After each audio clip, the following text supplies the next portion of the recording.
I wasted 2 days watching the Diddy documentary, better known as 50 Cent's Sean Combs' The Reckoning documentary. Tariq Nasheed is going at Candace Owens for God knows what. It's something I just picked up on, and I am going to research it with you and give my opinion on it. And last but not least, and it probably won't be last because there's a couple of other things I would like to discuss. Cheyenne Bryant has basically been exposed for being a lesbian, but I'm going to dig deeper into that situation, and we're going to I'm going to answer for you a very important question. And the question is, why do Black women accept Cheyenne Bryant, yet they rejected Kevin Samuels? I'm going to explain the whole situation, the whole dynamic behind that, if you stick around long enough to hear it. But do me a favor, please give me a 1 in the comments if you could hear me okay. Yesterday, everyone told me that the visuals were much better. The sound was much better. Give me a 1 in the comments if everything is all good. And give me a 2 in the comments if you are having any problems with your visuals or sound. Also, please like the video as you come in, or watch it for a little bit. And if you like it, like the video. If you don't, hit the dislike button. Do what you got to do. And if you really love it, subscribe to the channel and share the content. Please do that for me. If you feel like you have a comment that you would like to have highlighted, please put it in the form of a super chat. You'll find a little $ at the bottom right-hand side of the screen.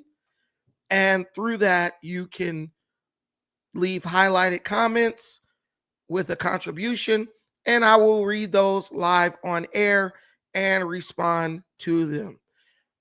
Also, we have PayPal, Cash App as donation vehicles. Those will be pinned to the top of the comment section if you feel inclined to leave a contribution in that fashion. But we need to get right into this situation. So I'm getting messages from everyone on Instagram, YouTube, Facebook. Oh man, did you watch the Diddy documentary? Did you watch the Diddy documentary? Yo, you need to watch the Diddy documentary. This documentary is crazy.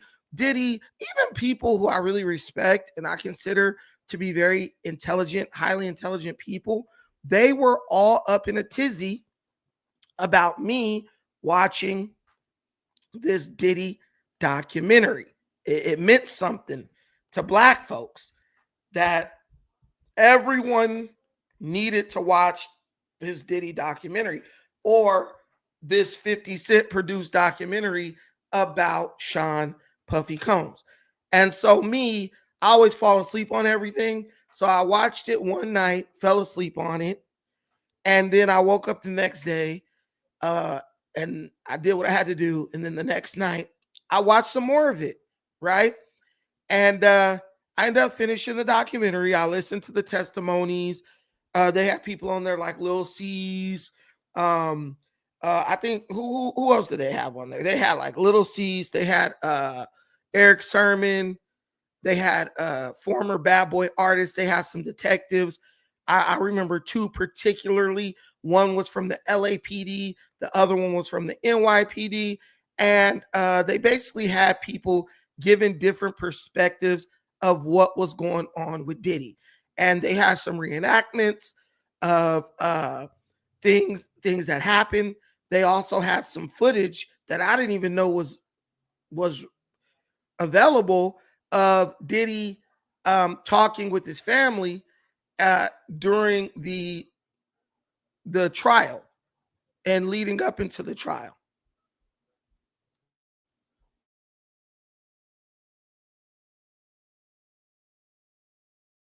The preliminary, leading up into the trial, he's talking with his family, and Diddy's really sounding worried.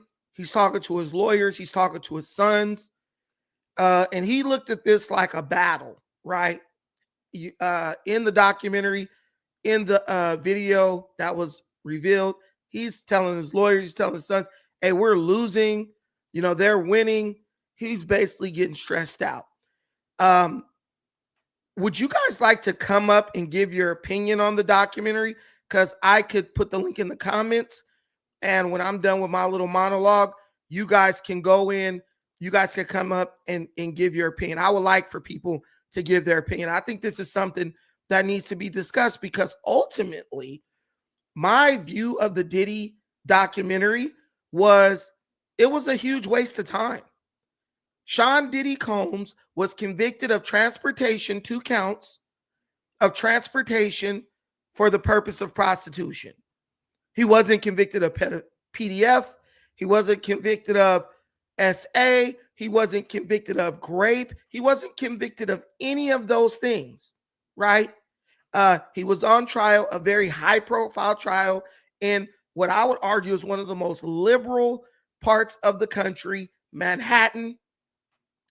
And in New York, deep blue, women's rights advocates, Eugene Carroll was able to get a decision over Trump with zero evidence of SA, just on a speculation or based on the fact that it could have occurred. There were women who accused Diddy. They all filed civil cases against Diddy. What I noticed from the documentary, nobody files a criminal case. No one comes out and says, Diddy raped me and he needs to spend the rest of his life in jail. Everything was civil. And when I hear civil, you can say that I'm scarred or I'm jaded by the OJ trial. But when I hear civil, I think somebody just wants some money. Because if somebody takes my booty hole, I want them to spend the rest of their existence in jail, whether I get a dime or not. I want them to sit in a cell for a very long time and think about what they did to my sphincter. I don't see that. I see a bunch of people who took shots at Diddy to get money from him, and they weren't successful until Cassie Villanueva, or whatever her fucking name is, until she decided that she no longer was the I'll do anything for you, ride or die chick for Diddy. She became an op, once she got married to the white man, and she decided to bring up charges and basically accuse Diddy of being the villain in a situation where, from what I gathered, they were both villains in, and basically lying, saying Diddy did all these things to her. And I say she's lying because Diddy wasn't convicted of any of these things. She got on the stand, she testified based on her own testimony. The jury came to the conclusion that he was not guilty of these things. I don't really know what you guys want me to do with it, with that, but the man was convicted of 2 counts of transportation for the intent of prostitution. Everything else that people are like trying to insinuate, everything else people wanted me to see in the video, I don't see it. I see a bunch of people who wish they could be like Diddy, a bunch of people who got outsmarted, or you could even say screwed over by Diddy, seeing an opportunity to get back at Diddy and trying to do their best to take advantage of it. And ultimately, someone like 50 Cent, who we all know is an enemy of Diddy, basically taking this chance to not only needle Diddy or take a shot at Diddy, but get paid very handsomely while doing it. And Netflix, they're just going to buy whatever gets views. Documentaries are not facts-based all the time. Documentaries are basically an expose of evidence or of information that somebody may have obtained concerning a person, place, thing, or situation. Doesn't really have to be true or not. They are just putting it on display, and they are allowing you to come to a conclusion based on what they are showing you. That's it. Oh, Diddy was a real creep. Yeah, I don't know. I don't know. What I know is a lot of people will do a lot of things for money. I remember when I was a young person, I saw a lady take a freaking dildo that was like bigger than my arm and sticking in her butthole. And I'm sure she got paid about $2,000 to do that. I know people do all types of stuff for money. I know the guy who was called the Punisher talked extensively about how, you know, Cassie would hit him up, bring him over to the penthouse, the freak off station. And he says she was as big of a freak as Diddy. Right? I know when people get on drugs, they're like, hey, let's try extra freaky stuff. But what I'm saying is, if prosecutors, detectives, investigators, people who want to find you guilty of this, people who have the opportunity to make a career out of finding you guilty of this, if at the end of the day, the only thing they were able to find you guilty of is transportation with the intent of prostitution, which is a very small offense. It's like it's based on the Mann Act, something from like decades ago, and it was a stretch for them to get him on that. I really don't understand what you guys wanted me to see in the documentary. And I'm not mad because you went at Diddy, because I couldn't care less. I'm mad because you guys made me waste my time thinking that there was going to be something earth-shattering. I went against my best judgment because I'm like, bro, this stuff was all in court. All this stuff was presented as evidence. They had the chick who was the number one participant in the freak-offs on the stand under oath, ready to give them every tidbit of information that they wanted. What was a documentary going to tell you or disclose that Cassie, what's Cassie's last name? Hey, what's Cassie's last name? What? Fine? What's her name before that? What's Cassie's last name, y'all? But I don't understand what you thought you was going to find in this. What? Ventura.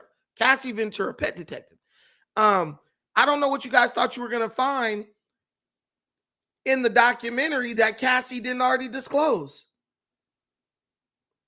I'm just being real with you. And when you boil it down, it's entertainment value. And it's rooted in the trauma bonding that Black people, and I would say Americans, but I'm going to focus on Blacks, have become addicted to. You find somebody, they're doing a little better than you, and we all gather around to watch them fall. We all gather around and laugh and celebrate their destruction. What does that do for you? Are you getting like a cut of Diddy's estate because you watched a documentary disparaging him? As far as I'm concerned, Diddy is guilty of transporting some women for the sake of prostitution.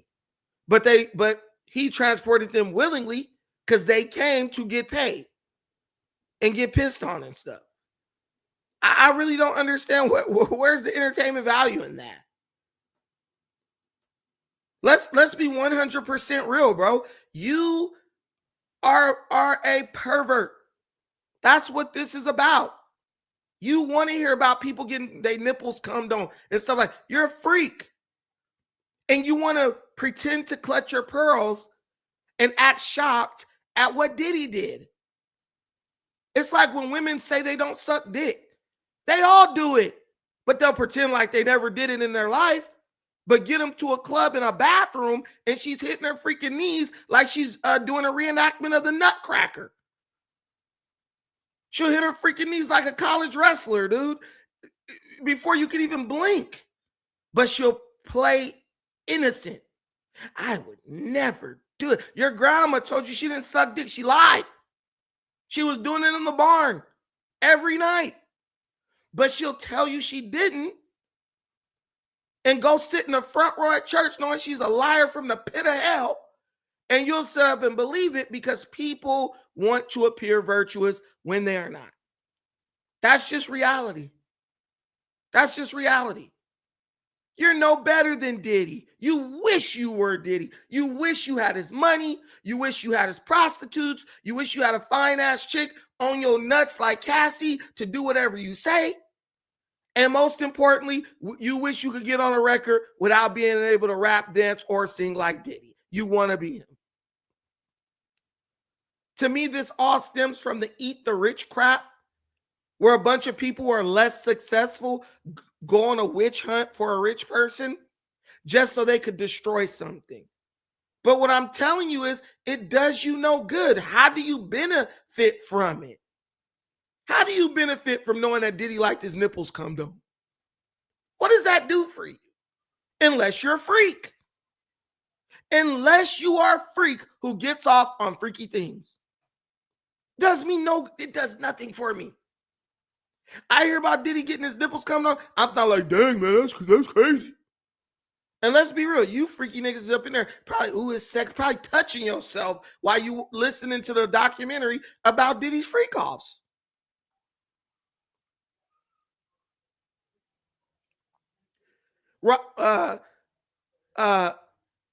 It's just all bull crap.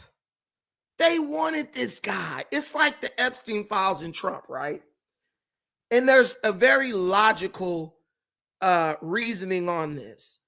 Everyone will say, oh, Trump was in the Epstein files. But do you really think that if Trump was in the Epstein files, the Democrats would not have released that before the election when they saw that Kamala Harris was getting destroyed? When they saw that Joe Biden was down double digits in the preliminary polling, you don't think they would have released that? That would have guaranteed them the election. But to sit up and continue to entertain things that you basically know are untrue or unprovable, like in the case of Diddy, what do you get from that? That's just called trauma bonding. All that's doing is taking a psychological toll on you. That's it. Diddy's doing his time. Diddy's going to get out of jail. He's still going to be filthy rich. Diddy's going to get out of jail. He'll still be able to take every last one of y'all wives and girlfriends effortlessly. Buy that whole tennis bracelet. She's hitting her knees like a damn NASCAR tire replacer. You know, the dude who hits his knees to jack up the car and freaking take the tires off. That's going to be your wife and your girlfriend if Diddy walked in the room. Let's just be real.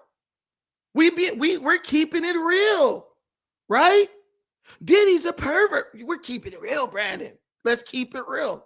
You guys don't give a damn about no pedophile. You don't care about a criminal rapist. Let's be real.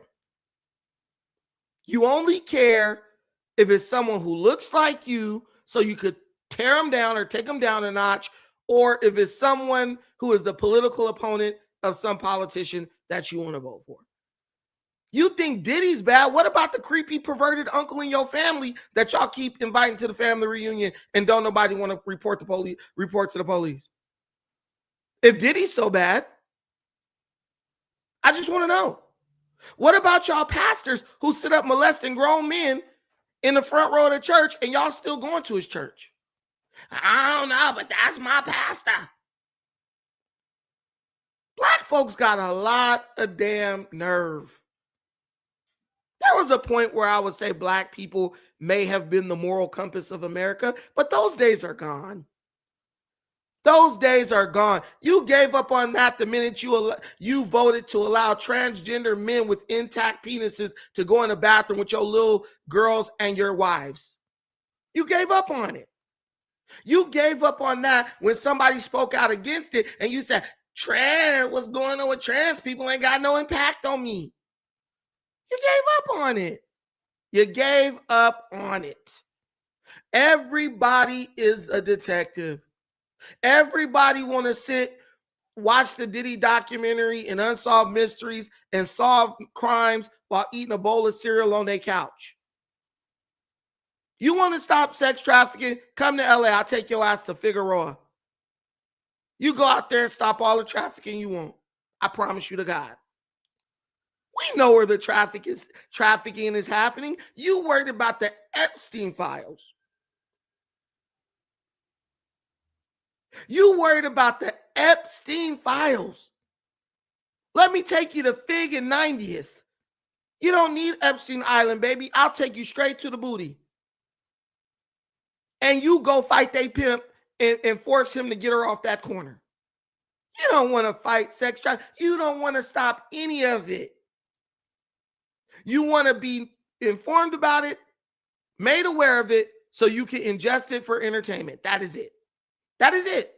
You want to be informed about it so that you can ingest it for entertainment value. That is it.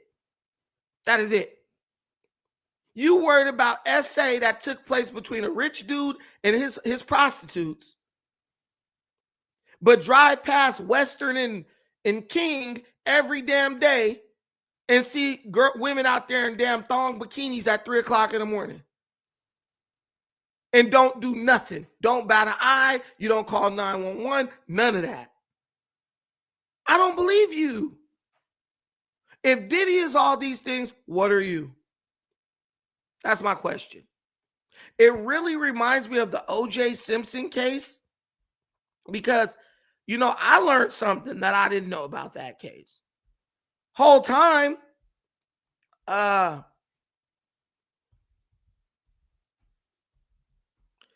on.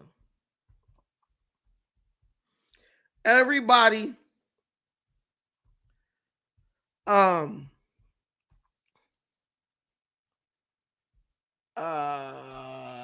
everybody was so sure that OJ killed Nicole Brown Simpson, and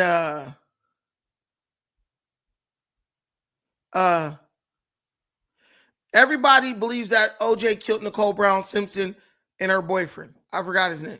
The other one, Ron Goldman, right? Whole time, there was a dude who was a serial killer who was Nicole Brown Simpson's gardener. I never knew that. I never knew that. And most of you didn't either. We over here watching them try to destroy OJ. They won the civil trial, so OJ had to give them millions and millions of dollars. Whole time, they concealed the fact that the dude who was Nicole Brown Simpson's handyman was a guy known as the Casanova Killer who went across the country killing blonde-haired women. So the football player becomes a bloodthirsty killer, but the bloodthirsty killer is innocent to the point where we don't even suspect that he had anything to do with it. The guy's name was Glenn Rogers. You see what I'm saying? It's crazy to me how black people on one hand can be so anti-law enforcement. When they're convicting the Pookie in your hood, free the homie. He didn't. Tyrone, I didn't even do nothing. Jenkins is innocent. Oh, but Diddy has to be guilty because law enforcement said so. I'm like, huh? You telling me that Cassie was booking the appointments, she was doing the do, involved in the act, got all the evidence, and with everything she had, bro was only convicted of transporting women for the purpose of prostitution? But then, no, Brandon, that verdict is not good enough. Let's be ignorant and let 50 Cent make multiple millions of dollars off of us by pretending we don't know what happened and then watching something with a bunch of speculation and pretending to be surprised by it. There wasn't a single thing in that documentary that I didn't know already. There was nothing in that documentary that I didn't already know. And I didn't really give a damn about the Diddy case.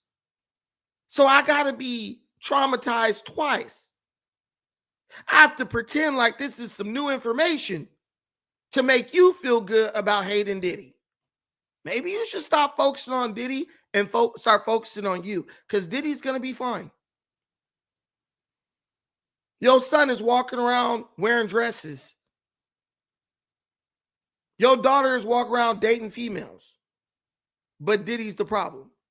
Okay. Diddy's the problem. I agree with you.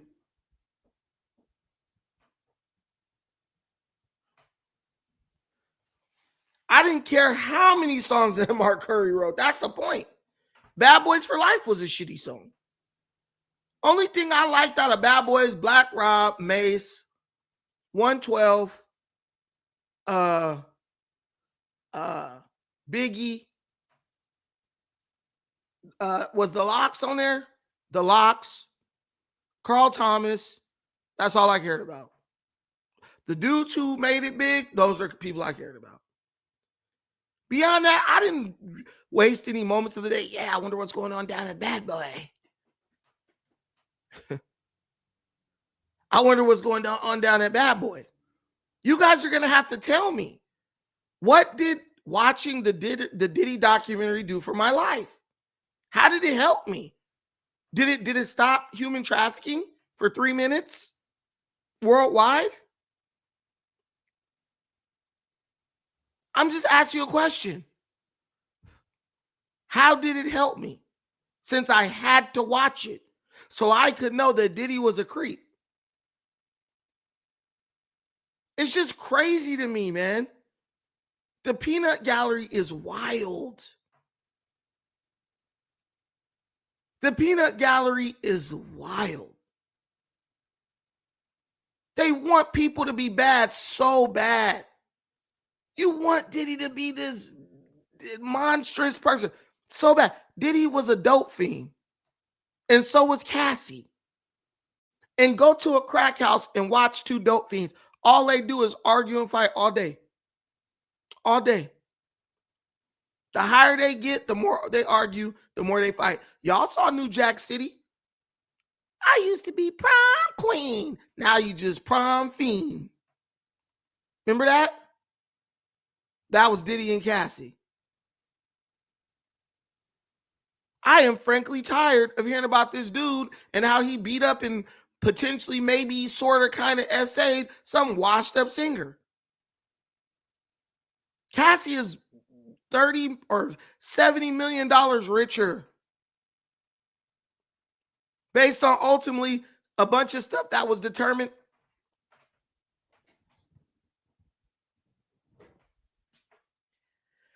Cassie is $70 million richer based on a bunch of accusations that turned out to be untrue based on the court of law.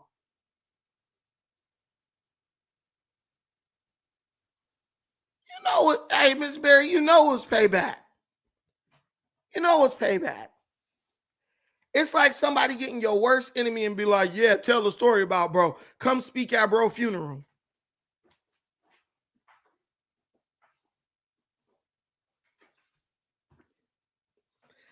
It just didn't move me. It just didn't move me the way it seemed to move so many people. I just call that trauma bonding. Only being able to come together based on the downfall of somebody else. But take all these people and be like, yo, let's put $20 in and buy some real estate. They don't even want to talk. They won't even respond to you. I be looking at people over 40 years old like, this is what you spend your time doing? Really? No wonder you ain't got shit. Because all you want to do is go to work, come home, eat wings, and watch the Diddy documentary.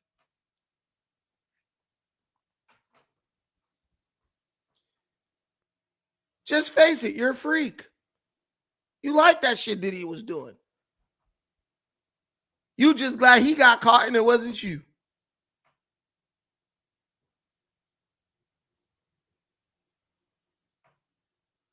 It makes no sense to me, man.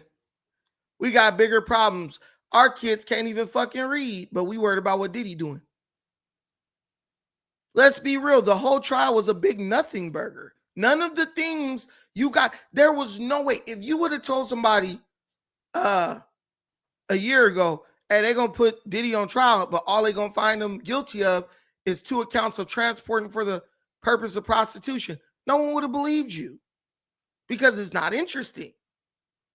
It's not interesting. But that's what they found him guilty of. And it doesn't matter how many documentaries 50 Cent make, how many washed up rappers they put in front of cameras, how many ex and probably current prostitutes Diddy paid and boned and then kicked to the curb. you're not going to get around the fact that this dude has been tried in federal court. They was like, he ain't getting off, Brandon. They got a 95% conviction rate. That's what y'all told me. And he did get convicted. He did get convicted, but not of what you guys wanted him to get convicted of. And then he got a ridiculously long sentence for what he got convicted of. I'm just saying, it's not adding up for me. Maybe it adds up for you, but it does not add up for me. It was a waste of 2 days for me. That's a couple of hours I'll never get back. I could have used it doing something useful, like scratching my booty. But instead, I'm over here listening to y'all. Oh, man, must be some new evidence. They about to retry Diddy.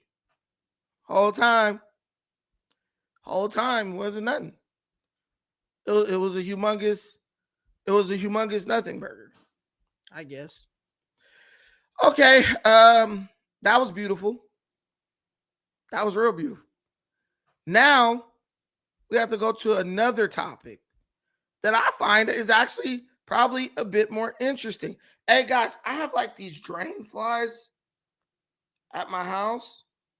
And it's like, no matter how many of them I kill, they just keep coming back. They just keep coming back. I got to look up a YouTube video on how to kill drain flies. I thought they were fruit flies. So I was setting like fruit fly traps. Wasn't working. They're drain flies. Drain flies don't die or get caught in the same trap as fruit flies, I guess. Or I guess they burrow. They're down in the drain. Eggs hatch. They come out of the drain.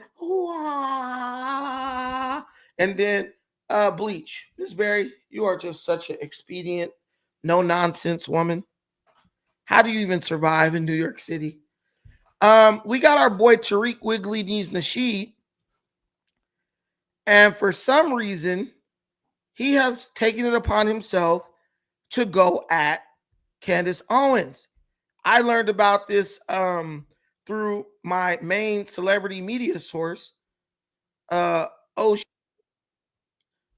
Duke Jackson, loyal proselyte of Tariq Wiggly Knees Nasheed.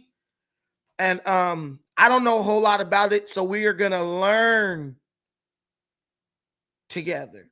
Oh, Miss Berry, you live in North Carolina. My cousin live out there. Did you guys know I made the New York Times? Put a 1 in the comments if you knew that I made the New York Times. I'm famous, y'all. I'm famous. I was famous, mama. We made it. Yeah, I made the New York Times, the front page fold out. It's crazy. A big picture of your boy with my guns looking like, I was like, dang, the guns. I'm glad I don't work out, but I look like I do. But yeah, so Tariq Nasheed is going at Candace Owens. I don't even know why. Well, I know why. Tariq is that guy who accuses everyone of doing what he does. He says people are like clout chasers. They only mention big name celebrities for attention. But isn't that what he does? Candace Owens is way bigger than you. Tariq! Why are you talking about that lady? She ain't thinking about you. Oh, wiggly knees ass. She's married to a rich guy. She's super smart, and she's way more successful than you. She doesn't even know you exist, probably. But you got to say her name. So let's check this out. Shout out to my boy O'Shea Duke Jackson for the info. First thing I want to talk about, ladies and gentlemen, have y'all seen there's a beef going on with Candace Owens and Charlie Kirk's organization? It's about 3 weeks before Christmas, and you think that Candace Owens would focus on something else. No. Every day, she's still making thousands of dollars off of Charlie Kirk's death. I guess Christmas gonna come early for her, right? Got him! Fast forward. The crazy thing is, Candace Owens makes millions off of Charlie Kirk's death. These people make millions off of P. Diddy, trying him in the court of public opinion, making and promoting documentaries that are what I would say inflammatory and disparaging. People making billions off of Diddy, right? But That's fine, but it's a problem if she makes money off of Charlie Kirk's death. Okay. All right. The hypocrisy is already starting. And that hasn't stopped. Candace Owens is not just going after Israel or Zionists. Now she has a new opponent. Basically, Candace Owens, she accused Turning Point USA's leadership of betraying Charlie Kirk. And this was, she said, before his assassination. Hey, you ain't even got to tell me, Hamza. Hamza, this is a real comment because Candace is going at the Jews, and the Jews are Tariq's masters. Look at the credits in those Hidden Colors series at Divine Branding. Bro, all you got to do is look at the Hidden History Hustle liquor store grand opening, and you should have saw who was sitting at the tables. The black people was in fold-out chairs. The Jewish people were at shit. They looked like they was in a club. They was getting bottle service. I saw as many white folks up in there as black folks. We know who Tariq works for. It's no coincidence. I'm telling you, the guy's a no-talent hack. How he even is as famous as he is makes no sense. Tariq ain't been in no major motion picture, but he's just allowed to hover around Hollywood for decades, picking out the intros of it like he's some type of like pseudo celebrity. The biggest celebrity that Tariq could bring out to his Hidden Hustle liquor store opening was what's her name? What's that one chick name? Vivica Fox. I'm pretty sure I could draw out a bigger celebrity than Vivica Fox. I'm just saying. He's supposed to be Mr. Hollywood. The biggest celebrity he could draw out was Vivica Fox, man. And Willie D. I don't like to use assassination with this dude. But she said the organization knew about some internal betrayal, and they're also hiding important information about Kirk's unaliving. She's been promising to name people and out people within Turning Point's leadership to provide evidence and all this stuff. So she urged donors who supported Turning Points USA to request refunds. That's right. Candace Owens now is exposing Turning Point for turning on Charlie Kirk right before he passed away, and even implicating at a certain point his wife. And so this has become a very, very big thing. It's become so strong that Turning Point USA themselves have come out to address it. That the ball is in our court. So here's what is going to happen. In the near future, there will be a live stream here in Phoenix where we address in a clear and comprehensive way the claims and accusations, the false accusations that have been made against Charlie's family, friends, and the people here at Turning Point. We plan to walk through everything carefully and thoroughly. If Candace is available, we would sincerely welcome her participation in that live stream at our studio here in Phoenix. Now, do I believe the stuff that Candace Owens is saying? I don't. I believe Candace Owens is a woman who is she's a social media personality. She understands that drama is what brings the most attention. I could have got up here and talked about Donald Trump taking away Martin Luther King and Juneteenth as a day of free access to the national parks of America. No one would have watched. But if you hear Diddy, Tariq Nasheed, Candace Owens, and Cheyenne Bryant, you're going to watch. Candace understands this. And she does this on a bigger level because she got people of all races, colors, and creeds watching her. She understands what's going to get the views. If she had came out against Turning Point USA, brought up a bunch of speculative accusations against Charlie Kirk's team and the people around him, and no one would have watched it, you would have never heard Candace talk about it again. She talks about it. You watch. She continues to talk about it. And she's going to flip and twist it 100 different ways to make it seem like it's something new and original. And you're going to go fall for it. It's like somebody telling you doo-doo in the grass and you still step in it. Oh, what did you know? It was doo-doo in the grass, right? She understands how your mind works, the reactionary mind. Now, what could Candace be telling you that you don't already know? The deep state, you know about that. The Zionists, you know about that. What is she telling you that you don't know? Charlie Kirk, he dead. He did a good job at doing what he does, but he's dead now. No one's going to be able to bring Turning Point to the level Charlie Kirk had it at. You can have a bunch of people who try, but the ultimate goal is to get the young men away from the liberal feminist agenda and get them to start voting based on their own best interest. What about what Turning Point USA is doing is going to stop that from happening? What about what Turning Point USA is doing is going to stop that from happening? Candace has some personal beef with the people around Charlie Kirk, maybe. Maybe she was getting a check from him and they cut her check off. Maybe she was screwing him and he died and she just felt jilted. So then she just got to go at him. Do I believe everything Candace Owens says? Not really. Does anything that Candace Owens is gonna say, is it going to impact my life in any real tangible way? No.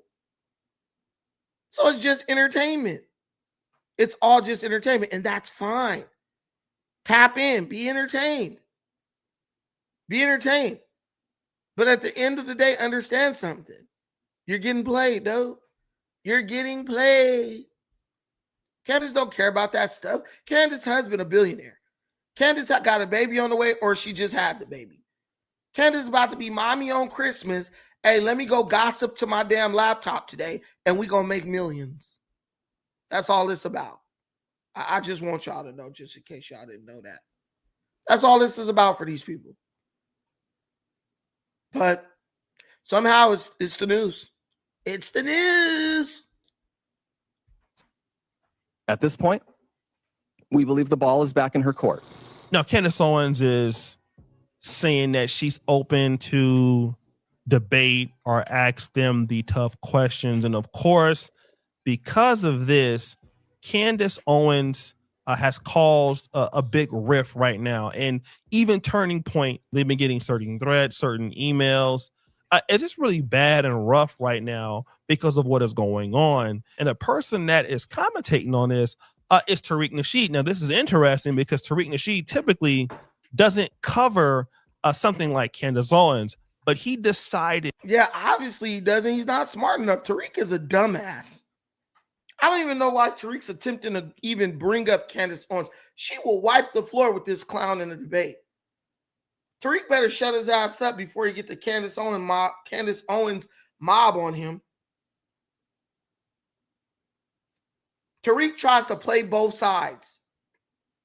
I'm mad at the white man, but I want his reparations. I'm mad at the Democrat, but I'm also mad at Republican. And I don't really get involved in that.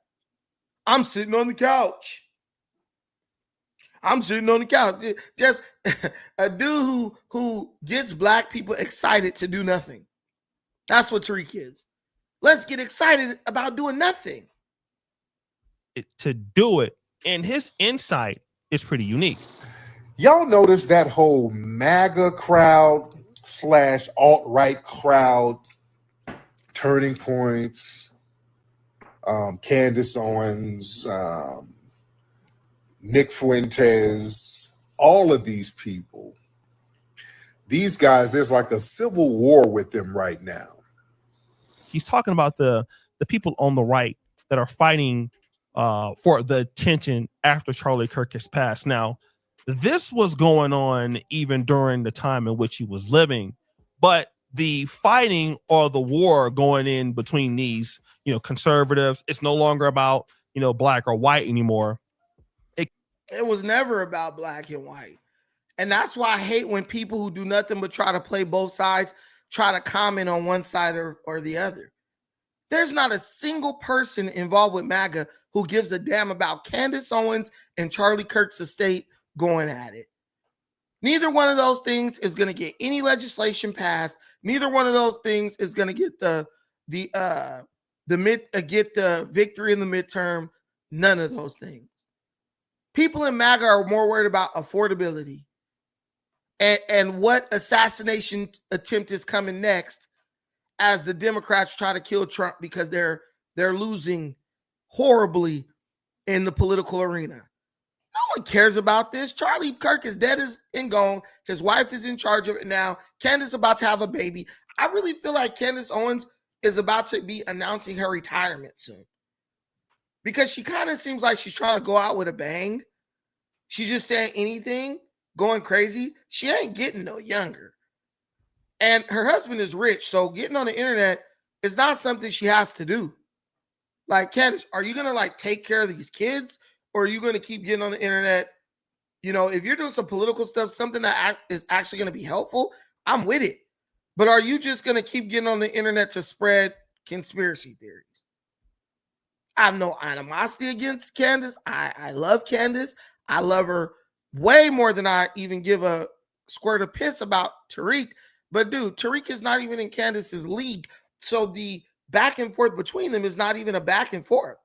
Oh, you know, all those MAGA, what's on the other side and all this stuff. Dude, I'm looking at it like this.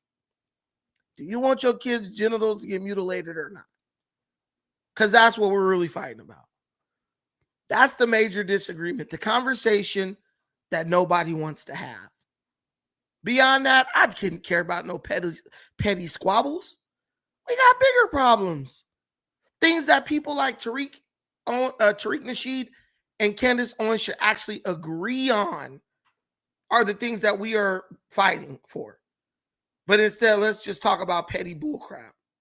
And that's what I loved about Charlie Kirk. Bro didn't get lost in the weeds. Bro focused on what was important. Comes down to two ideas. Those who are pro-Israel, people like Brandon Tatum, okay, and then those who are pro-Palestine, which is Candace Owens. And Turning Point USA was pro-Israel, and then was kind of, getting disgruntled with, Israel and things like that. And so that's where the real issue is, because right before he passed away, there were some real big issues that he had with some Israel donors, and that came out. And so now the real war in between the conservative movement, whether you're middle right or all the way to the right, is between those who support Israel and those who do not. Okay. And that's the real big issue. But Tariq would also point out that a lot of these content creators are out here chasing the bag. He said, right. And Tariq is saying the same thing. They're chasing the bag. They're not really pro or against anything. They're just jumping on one side or the other based on who gives them money. You think Mark Lamont Hill's buck dancing, boot licking ass cares about Palestine? It's just the Palestinian lobby is giving bro money. And so he's going to come out in support of them. That's it. And then O'Shea is wrong.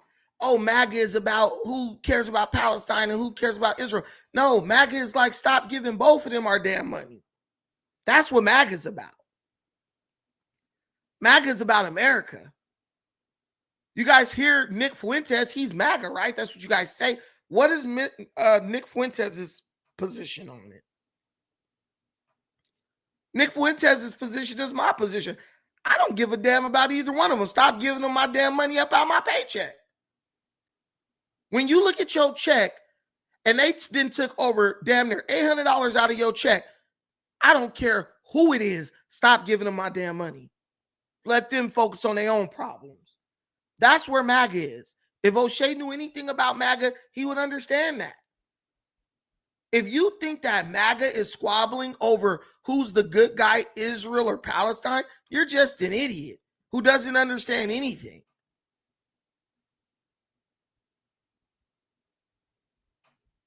And if you don't like it, I don't care what you got to say or whether what you call me whatever you want. Just don't call me late to reparations. That's what Tariq should be focused on. Not focused on what Candace Owens is or isn't doing. Not focused on what Charlie Kirk's estate either is or isn't doing. He needs to be focused on delivering y'all these reparations he promised y'all he was going to deliver y'all. I'm going to show you how to get reparations. His words. Reparations ain't here. Reparations ain't came. Reparations ain't coming. So now what? Oh, wiggly knees? This is what I'm saying. This guy will talk about anything to deflect away from what his goal is or was supposed to be. I don't care about, look, Reek, I don't give a damn about Candace Owens. What's up with them reparations you promised us you was going to show us how to get? I'm going to show y'all how to get reparations. Now he's so desperate, he talking about Candace Owens now. He talking about Charlie Kirk now. Tariq, if you cared about those people, you could have sat down in front of them people and proved them to be wrong and proved them to be liars. Did he do that? No. Because the reparations grift was hitting. Now I think people are waking up to this reality that reparations ain't coming, so now he got to find something to pivot to. Now we going to become commentators on MAGA and non-MAGA, and they infighting. It's just BS. It's total BS. That they're looking out for their own bag. And this is exactly how we know that. I'm going to miss Charlie going on dates and the girls that he liked and me always being the wing woman and him asking. This text message is one of my favorite text messages between me and Charlie when he was getting ready to go on a date. And, you know, he didn't date many people. And he was just kind of in love with this girl. And he was asking me, should I wear this? And this is the text message. It's so sweet. He said, do I have to change this shirt? And I wrote back, yes. And throw it away if you can, Charlie. And he writes, okay. What? Now, Candace Owens, this is your friend, Charlie Kirk. You say that you love him. You're defending him against everybody. You're trying to solve his murder. Although they already have the person allegedly who shot him, you're saying that person is actually wrong. You're insinuating that all these other groups have assisted in the assassination, which cannot be proven.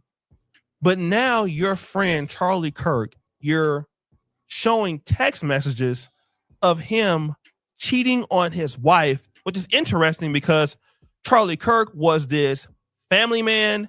He loved God. He loved Christianity. See, and this is where me and O'Shea disconnect. Candace knew Charlie Kirk before he was married. So what text message is she showing where he's cheating on his wife? They were friends before Charlie Kirk got married. See, that's to me a salacious rumor right there.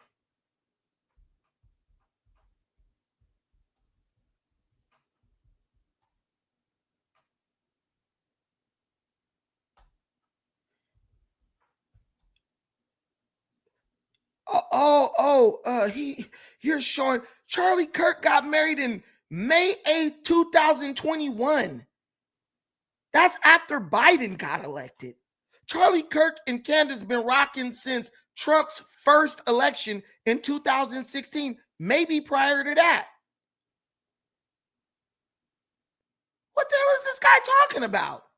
Bro was only married for like less than 3 years. Well, 4 years. What are you talking about? Of course, she probably has text messages from Charlie Kirk back in the day. These people keep all their texts and all that stuff. Because they never know when they're going to have to come back and, hey, no, this person texted me on this day and said this. We already know how it is.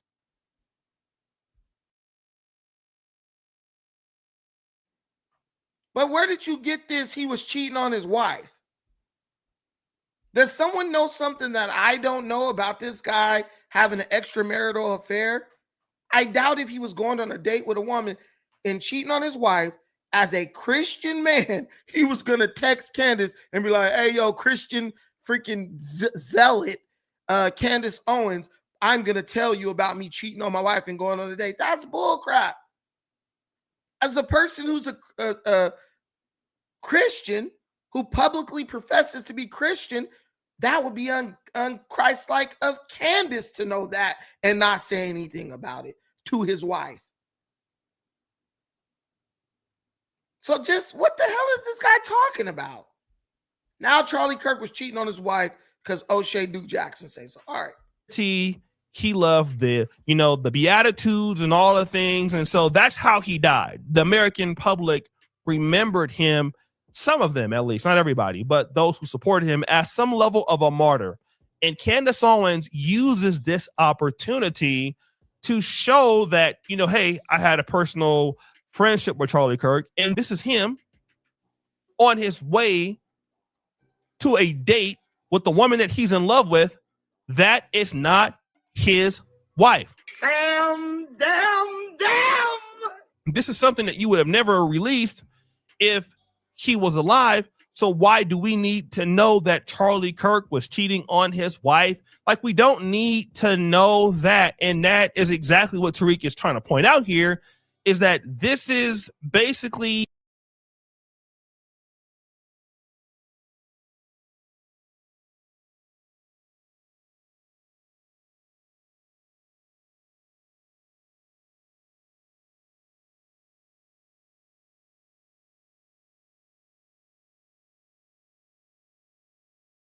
Come on, O'Shea.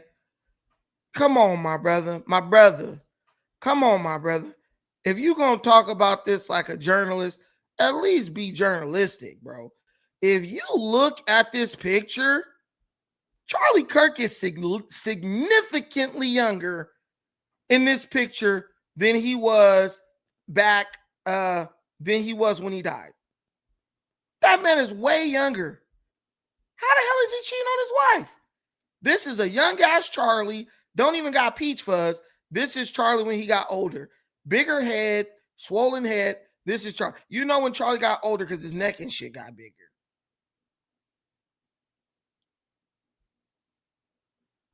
What the hell is going on? I mean, am I the only one who sees this? Am I the only one who sees this, or am I just the only one with the balls to call it out? I don't like that. To me, that hurts Black independent journalism. When you start spreading clearly untrue things, false narratives, in an attempt to convey God knows what. What do you gain from this?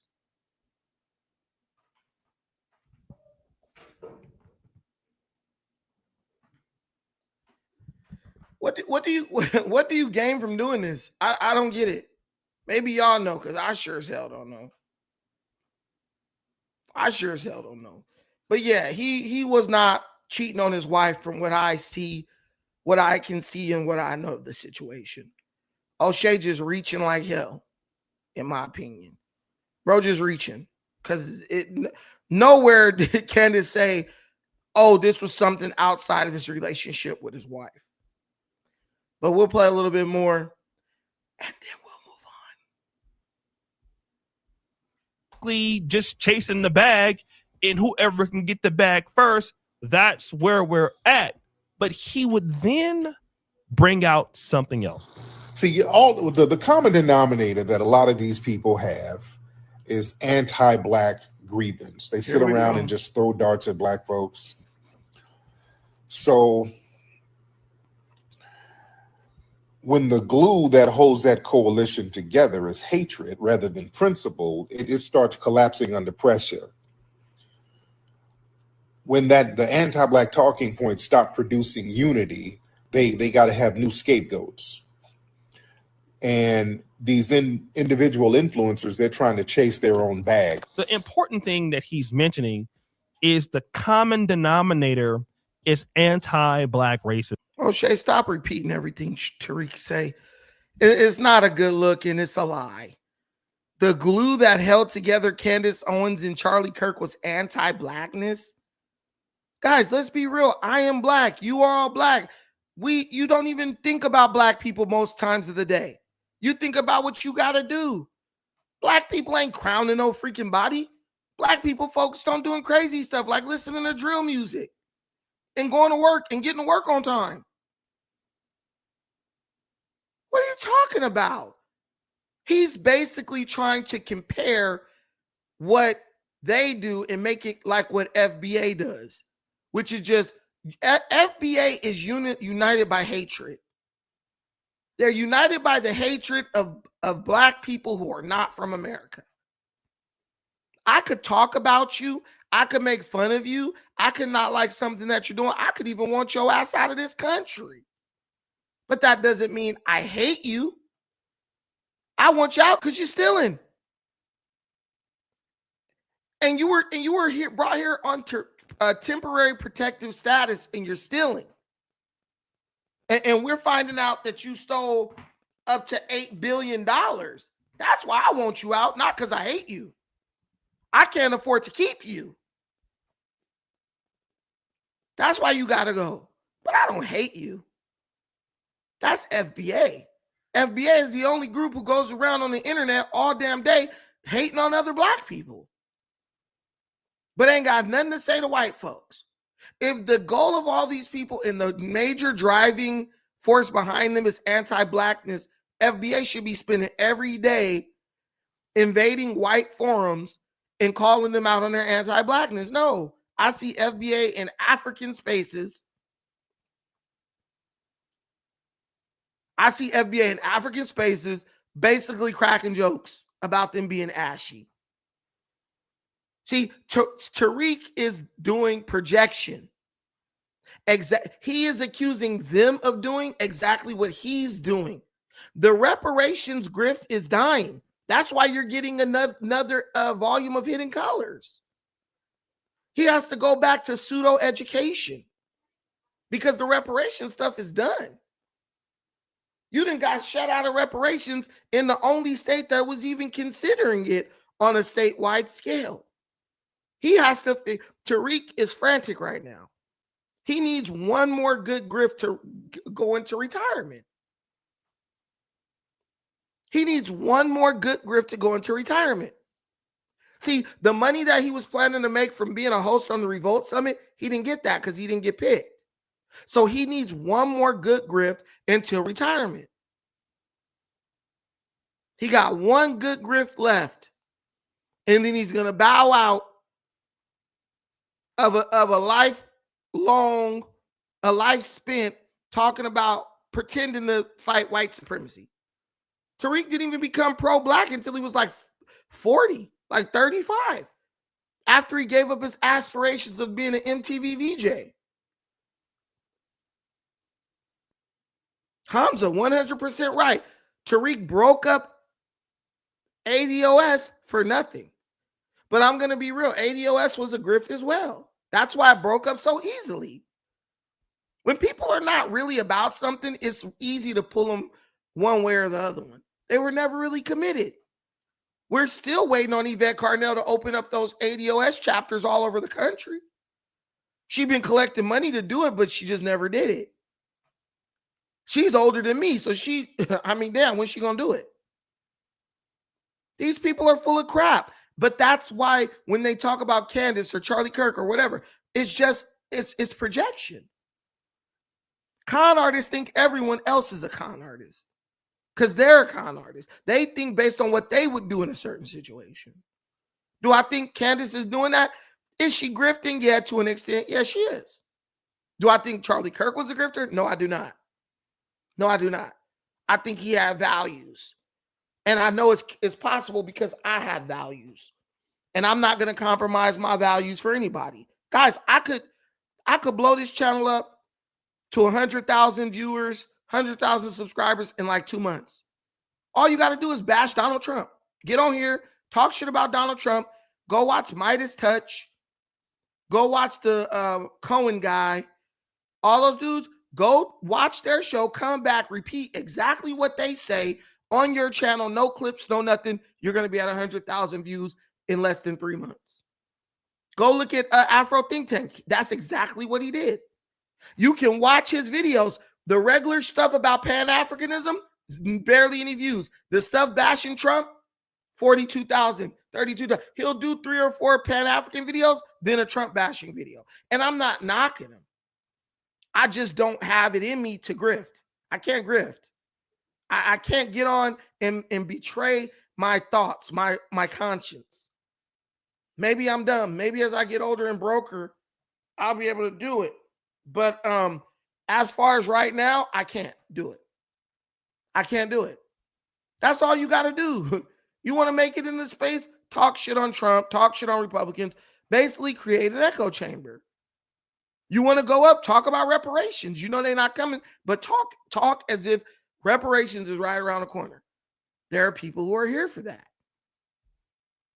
I saw a dude with a Hebrew Israelite channel. Damn. Yeah, these flies got to go. I don't know what the hell's going on. But anyway, I saw this dude with a Hebrew Israelite channel this morning. Bro had like 500-600 people watching. Talking, running his mouth, totally lying and contradicting what the Bible say. Totally just lying. They in there watching, donating.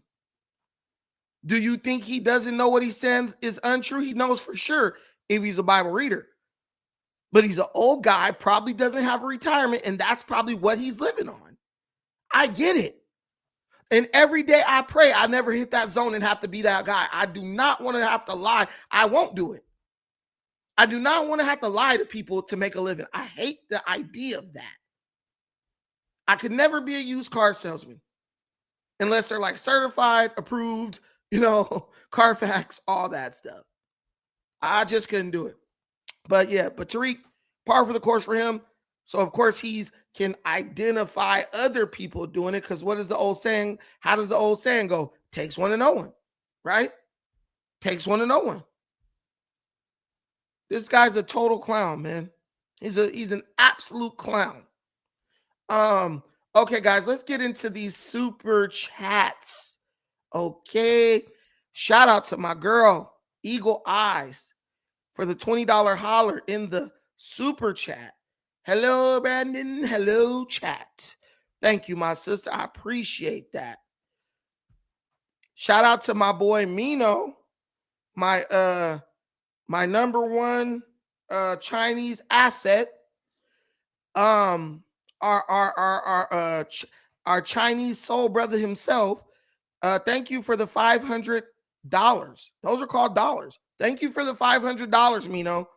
Never forget, all these figures like Fuentes, Milo, Kirk, Shapiro, etc., all popped on the scene in the wake of Trump winning in 2016. They're all COINTELPRO to try and keep the evangelical base. I agree with you. I don't think you need COINTELPRO to do that, but I agree with you. I think there are people who know that if I get on the internet, profess to be a Christian, people will watch me. People will follow me. Do you guys notice? That's why they have such huge numbers. Because all the church-going, God-fearing folk look at these people like they're pure. Charlie knew the hustle. Candance knows it. Just that's the common denominator. Hodge twins, all of them. You're a Christian, the Christians are going to watch you. You ain't preaching, you ain't in church, but you're giving them news from what they believe is a Christian source. It's like the 700 Club. Remember that?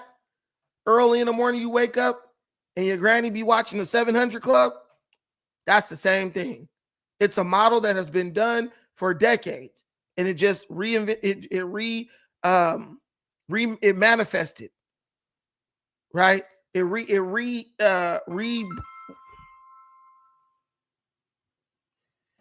It came back to relevance via the internet. Thank you, my brother. I appreciate that. Philip Sadiq, shout out to you, my brother, for the $10 holler. On this point, O'Shea is a gossip girl. Jeez. Yeah, it ain't a good look. It ain't a good look. I mean, O'Shea and me are cool enough for me to be honest. It ain't a good look. Anytime you're trying to follow behind Tariq and you're trying to argue in favor of or along the lines of what Tariq is arguing, you're probably just going to look like a fool. I'm going to keep it a buck with you. You're probably sorry, I didn't put that up. You're probably going to end up just looking like a fool. Because Tariq be wrong all the time. He be wrong all the time. Because he's disingenuous as hell. You can't be as disingenuous as bro and be right. Everything is about the dollar, the bottom line. How am I going to translate this into a documentary? Tariq, crack a fucking egg. Here come the Broken Yolks documentary.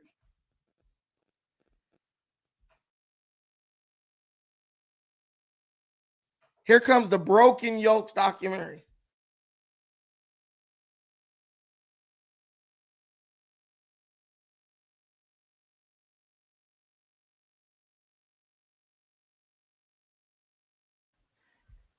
Here comes the Broken Yolk documentary. We was kangs and shit before they was cracking eggs, right? We invented the chicken 2.0. That's us. That's Tariq. Just corny shit. Oh, and don't forget, he gonna do a t-shirt. He gonna do a meet and greet, and then he gonna do a rally. The formula is there. But guess what? Y'all had no reparations rally this year. To all the Nasheedians in the audience, you had no reparations rally. Can anyone tell me why? He knows the reparations grift is over. Y'all about to have the hidden history annual slave dance. Y'all gonna have the slave ball. He gonna dress y'all niggas up in burlap sacks. Y'all gonna have cloth wrapped around y'all feet as shoes, and you get to reenact slavery. Who said whoa? Anthony Johnson. Why am I getting a whoa? Because you didn't realize that they didn't have no reparations rally this year, did you? You got to see with your third eye, man. You got to use your FBA eye, the eye right above the base of your asshole.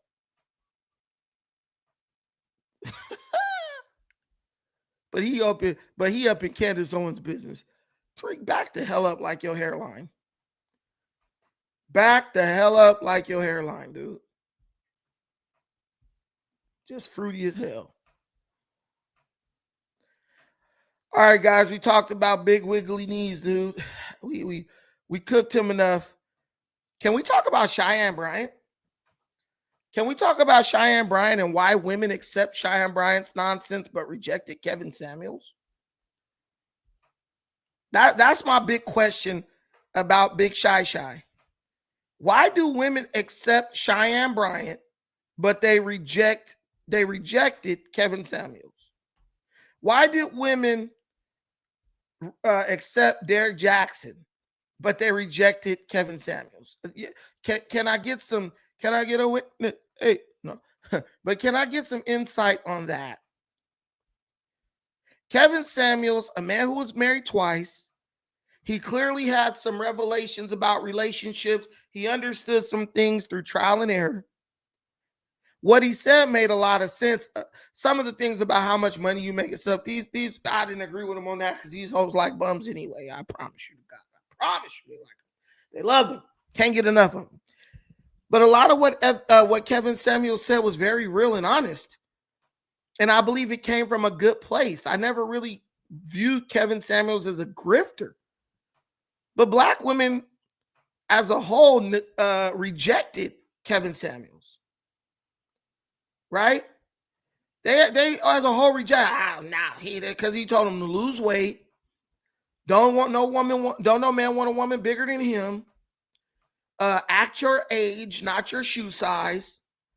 Understand that the bar is lower and lower for you as you get older, which men must also accept. Right? Understand that. Shit, he was committing sacrilege, blasphemy. They took it so personal. They took it so personal, everything that Kevin Samuels was saying.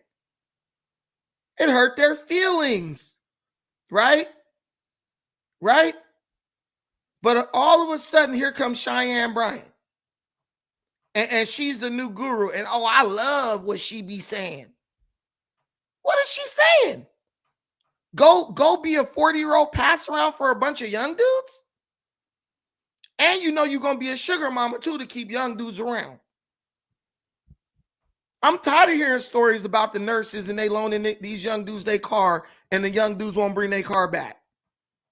You are RN walking home from work because a little pook, you didn't loan him your car and he didn't come back for 4 or 5 days. We went from Kevin Samuels telling women, you need to lower your standards so you can get married. You need to get your head out of your ass so you can prosper and build a family. That was blasphemy.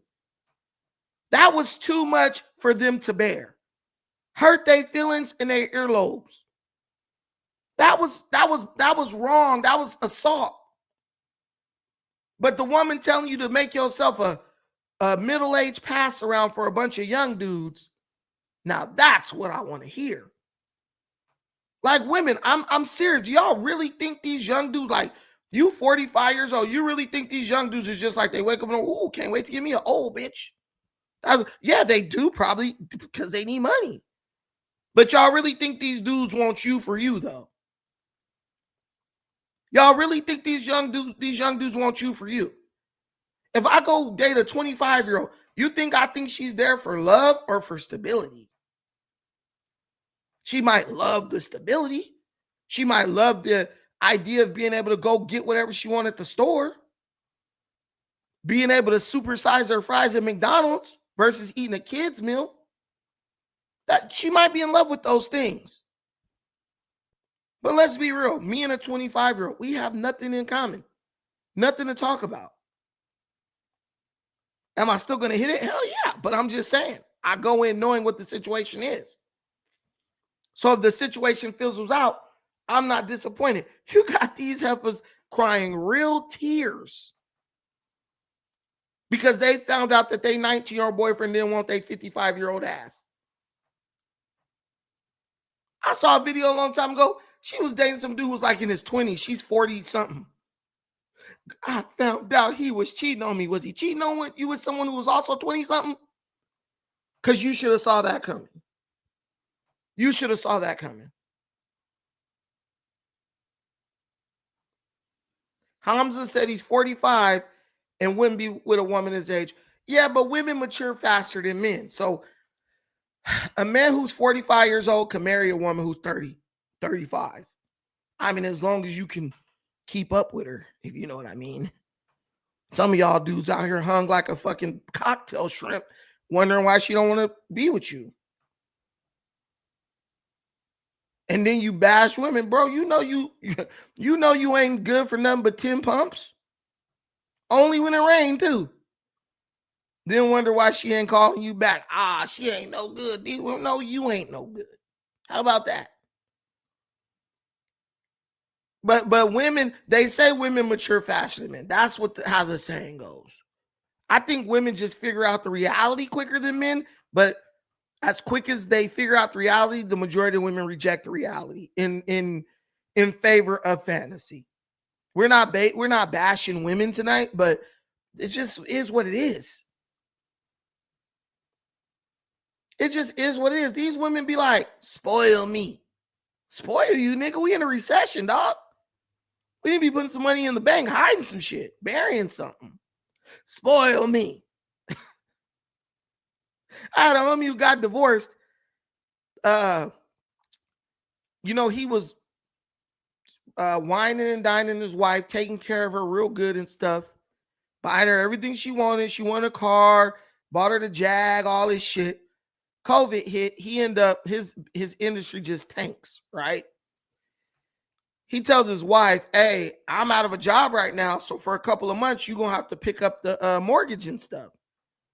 This girl told him, why should I have to give up my lifestyle because you lost your job?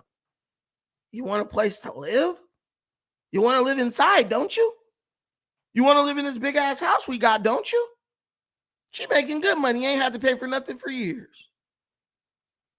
But said, why do I have to change my lifestyle because you lost your job? If you don't pay, wouldn't that still involve you changing your lifestyle? An ugly little thing too, scraggly. But that's how a lot of women think. It's all good as long as they're benefiting. And the minute they got to sacrifice something, now we have a problem. And the clock starts ticking, counting down to the end of your relationship.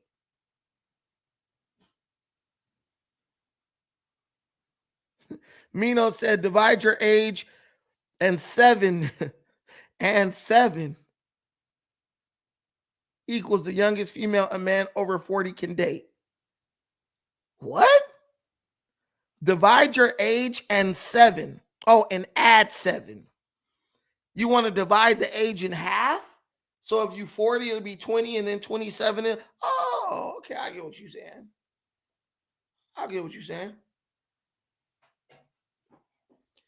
I mean, you want a wife, just go to another country and don't ever bring her to America. You'd be all right. Divide your age by 2. Okay, I got you. I figured that out. I'm not that slow. But yeah, why are people willing to listen to Cheyenne Bryant, but but Kevin Samuels was a problem? And now I'm finding out that Cheyenne Bryant, doctor, she ain't proved she's a doctor yet, right? We're now finding out the president, a lesbian. So you didn't have a lesbian, a never married, no kids, but she giving you dating advice, and then come to find out that she is a whole lesbian, bro. Come to find out she is a whole lesbian. So she's an advice giver. She knows what you need to be doing. She knows what you need to be doing. She knows how to heal. She knows how to be excellent. Everything. What you need to be telling your husband, what it is and what it ain't, and what it's going to be and what it's not going to be. She knows all that.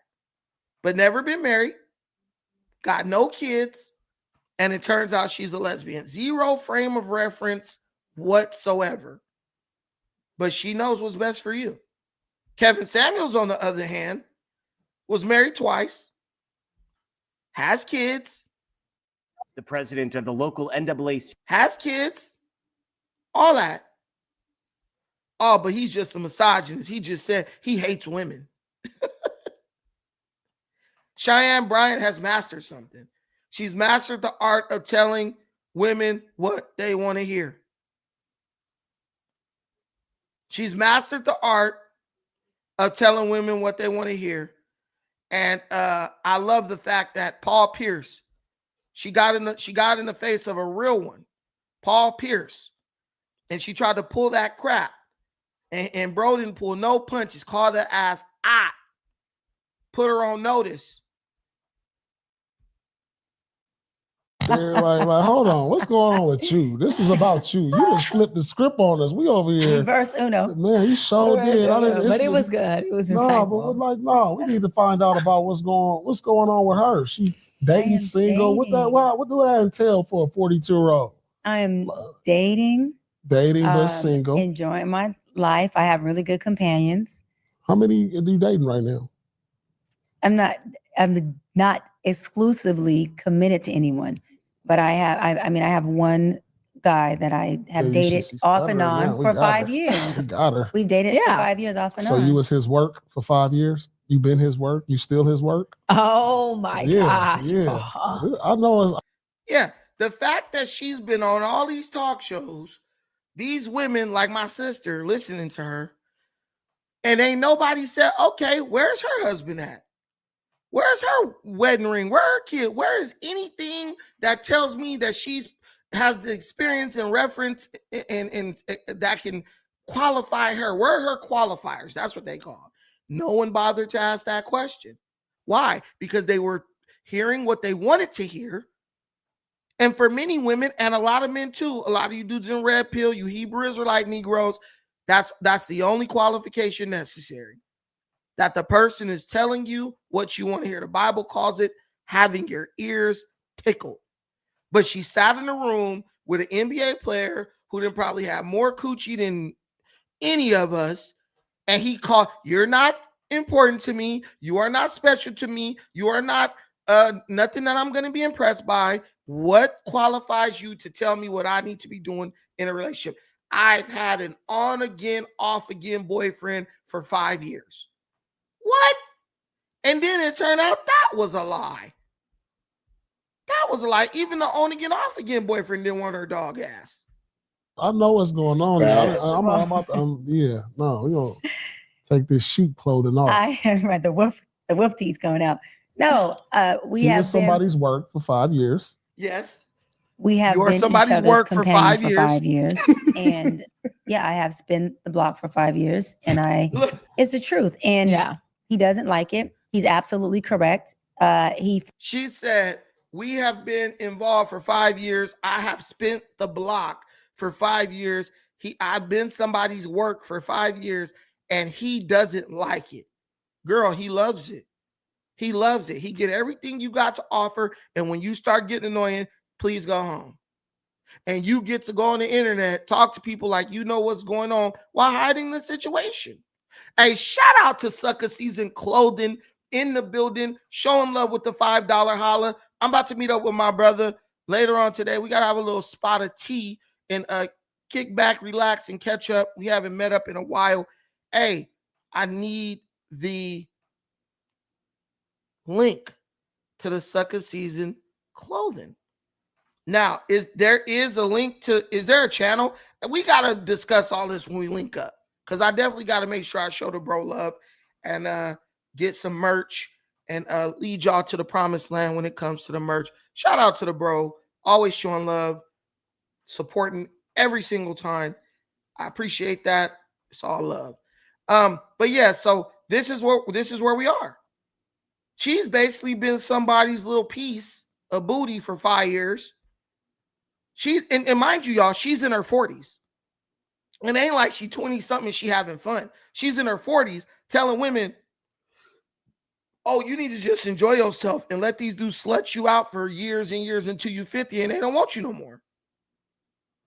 And I'm not saying that you need a man and you need to get married, dude, but dude, I mean, Jesus Christ. How long you gonna keep letting them rent it and not buy it? That coochie looking like a 2003 Ford Focus at this point. And if women didn't complain so much about love and how they came out of my, nobody would trip on them. But they always complaining. Feels like I haven't provided. Oh, your work. We working together. Okay. We working together. But you keeping them at bay. He said, he your work. And she said, no one's anyone's work. We working together. You're not working together with nobody you ain't married to. You know when you at your job and you like, I'm at work, you can't just jump up and walk off the job. You at work. He could get up and walk out that relationship any day, any second. You ever seen a situation where two people be involved for a minute and one of them think that they really like an item and then the other one come and like, oh, I got a girlfriend now. What?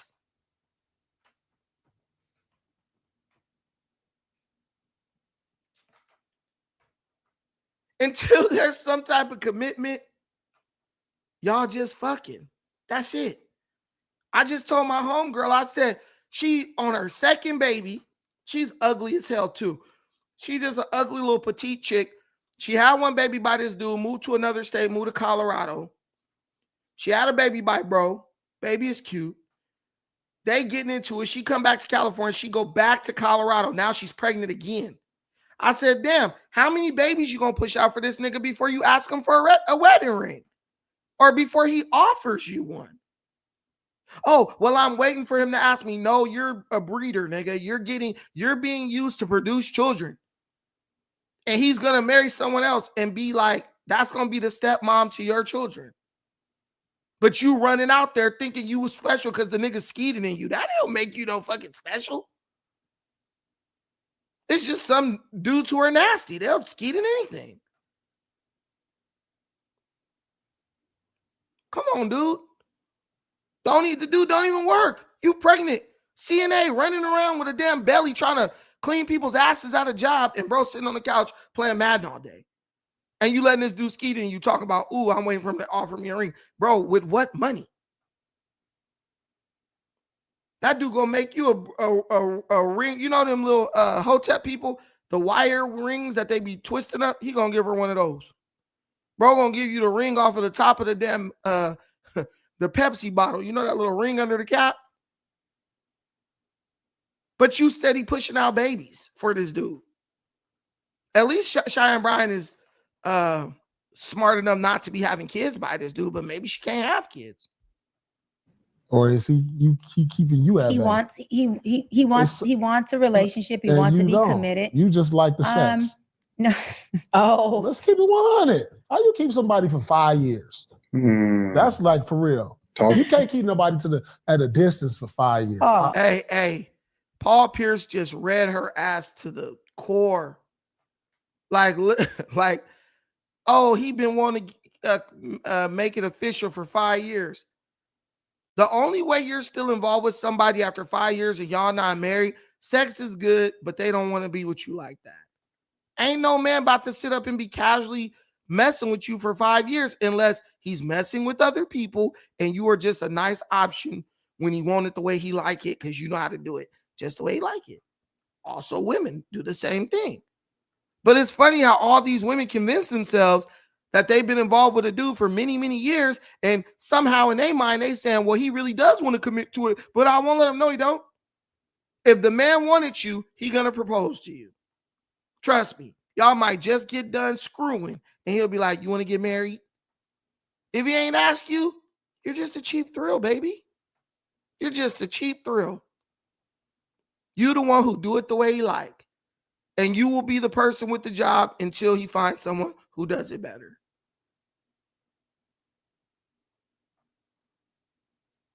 Remember on that movie Starship Troopers? The job is yours until you die or I find someone better. That's you. That's what you are. You are a cheap thrill, baby. Baby, you could convince yourself of all types of nonsense, but your coochie is the commodity. And when he finds a coochie that's a little bit better, or a chick who's more freakier, or a chick who could do it real good too, and she cook, and she make biscuits from scratch and fry her chicken hard, you're done. You're cooked. You are cooked. But this is the woman that black women are lifting up as their guru. And we haven't even got to the worst part. I ain't never done no shit like that. I am not vitamin D deficient. So everything is good in that department. No. He wants a relationship. She done kept him on the side until she figured out if it's something better. I see where this is going. He just has some emotional maturity that he had to do. We're 9 years apart. He's 9 years younger than me. Oh my God. And so we both had to work through things, but he's had to work on his emotions and his intense insecurities around. So now she's revealing the facts. He's 9 years younger than her. He's dealing with he has to learn how to control his emotions. He's dealing with some insecurities. So basically, bro is hyper emotional and he's younger. He's a younger dude who's hyper emotional. If she's 40, bro's 30. And she's a liar because most women just lie for no reason. So bro's probably like 25. Bro beating it down. Okay. But ultimately, he is not a candidate for marriage. He's not someone she can marry. But she's wasted 5 years with this dude. So she's basically a pedophile. That's what she's really telling you. But the reality is she's a liar. She's a lesbian. Sat right up in Paul Pierce's face and lied to him. I'm going to be honest with you. She's a pretty woman. But this is like, to me, what would have made this interaction with Paul Pierce a healthy interaction would have been her hitting Paul Pierce up for his number after the show. Because a woman who's really in her feminine energy and she got her head on straight, she's 40 years old. She's in the room with a multimillionaire who is also 40. Y'all know my boy Gilbert Arenas? Who knows Gilbert Arenas? Put a 1 in the comments. Y'all know Gilbert Arenas? Y'all know the beautiful little chick that he's with?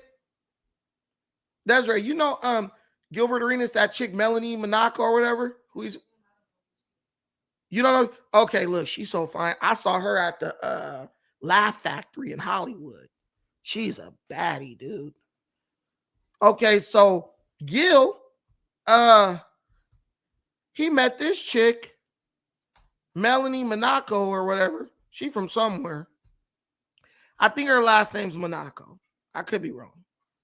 So Gil, he's been out the league for a while, but he did good as far as his earnings and stuff. So he still got a bag. And Gil is, he's got the podcast. And I don't know if her name's Melanie Monaco. What's her name? She's French, but she black. She like a African chick or whatever. But she's black. Melanie Monaco, not Melanie. Melly Monaco. So she was hosting that show called The Pineapple Show. She was the chick with the big boobs, right? Somehow, I don't remember the story, but her and Gil got introduced on a show or something. Melly Monaco I think I don't know how old she is, but we can find out. I look at her like an example of a healthy way of interaction. Oh, so she's a singer. That's like her claim to fame. She's a singer. She is. How old is the girl? God damn it. Okay, let me see. She is 35 years old. Okay, cool.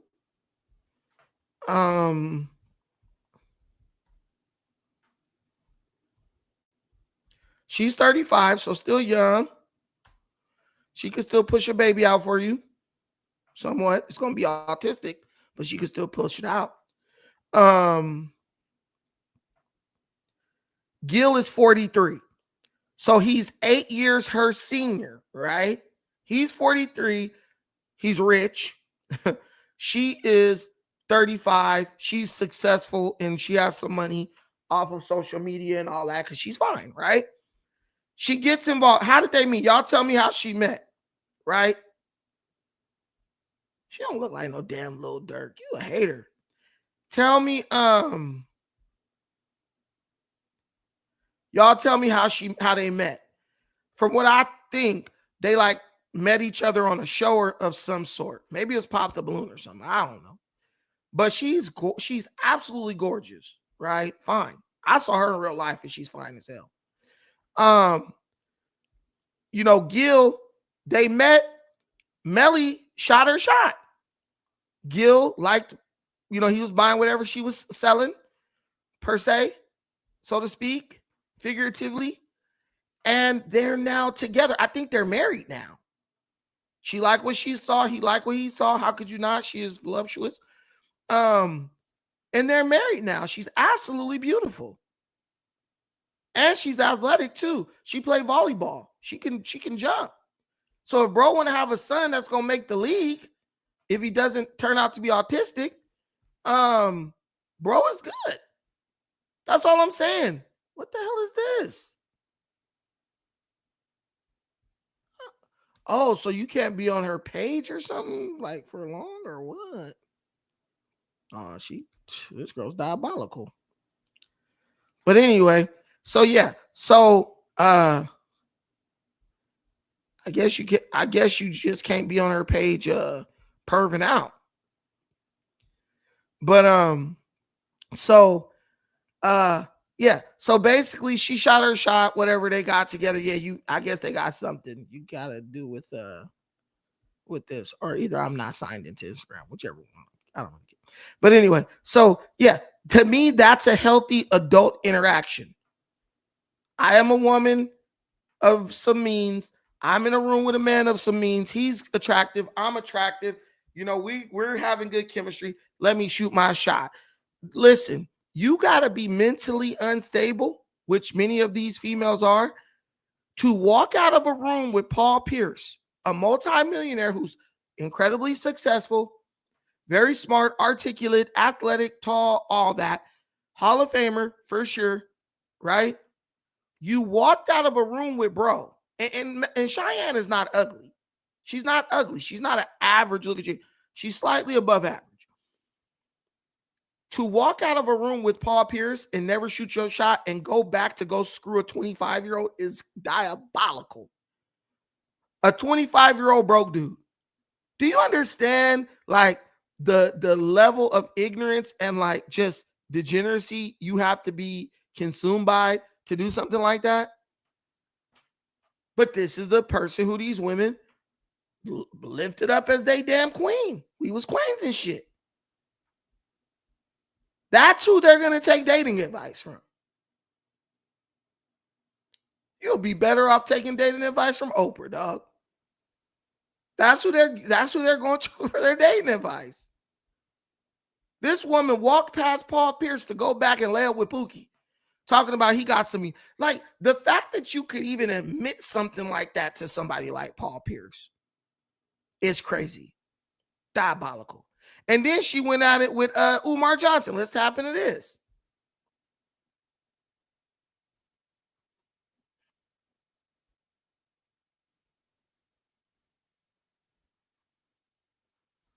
Oh shoot. Abandonment. I love everything he said. He was on bullseye on. So I always tell women this: if a man is trying to fly you, Here I actually want to show you an interesting clinical approach is Dr. Umar Johnson. He has some interesting thoughts. So I want you to see and respond to what you think. I know why Dr. Cheyenne Bryant isn't married. Dr. Cheyenne Bryant has a fear of abandonment. I love everything he said. He was on bullseye on X marks the spot. What I like that he said was she gets into these relationships when she was engaged multiple times because of her abandonment. And abandonment is just the insecurity of being left. Love that he said that. She goes into over controlling, being dogmatic, being domineering, to, which is an illusion, control, not the man. That's the only part he was wrong at. Her feelings of abandonment. Because I'm not controlling you. We're all just controlling ourselves. We're never controlling anybody else. Right. We're controlling something that activates in us. Okay, so Dr. Umar comments on Cheyenne, right? This is the part that makes it extra diabolical. Umar comments on Cheyenne Bryant. He says, I know why Cheyenne Bryant is not married. She has a fear of abandonment. She says Dr. Umar is absolutely right. She admits she's fucked up. Women hear that, go walk right past it like a fire hydrant on the street and go to her for advice about their relationship. She's messed up. She's telling you he's 100% right. I have a fear of abandonment, so I get in all these relationships, I get engaged, and I find a reason to leave because and it turns into me trying to be controlling because I'm just trying to control the situation because I don't want to be abandoned. And then ultimately I end up leaving the relationship, which reinforces my feelings of abandonment. She told you that. She clearly has not healed from it, but she's telling you about healing. Oh, you need to heal. This is what I'm saying. Why are we doing that? Similar to, in my opinion, men in the red pill. Why are you going to run and listen to people who telling you that they really have not, they know the information, they maybe know what it takes, but they haven't mastered the process of doing it? It's stupid. And then it comes out she's a lesbian. So she didn't mess with so many dudes. She's aging like cheese. Now the dudes is probably passing her up. She's getting more dudes who's ready to hit it and quit it. Right? And now she's a lesbian, but still out here trying to give advice. Make that make sense to me. Make that make sense to me. She's still out here trying to give advice because that's her hustle. My question is, why is your woman listening to it? Why is your woman listening to it? So I'm going to let you guys listen to this girl, Tasha K. She's the one who I think she's the most spot on from the beginning. Not that I really know Tasha K, but based on what she said in this video that I watched, she seems to be the most spot on at calling out Cheyenne Bryant. She's been calling her out for a while now. And people were going at Tasha K saying, she was jealous, she was hating, all that stuff.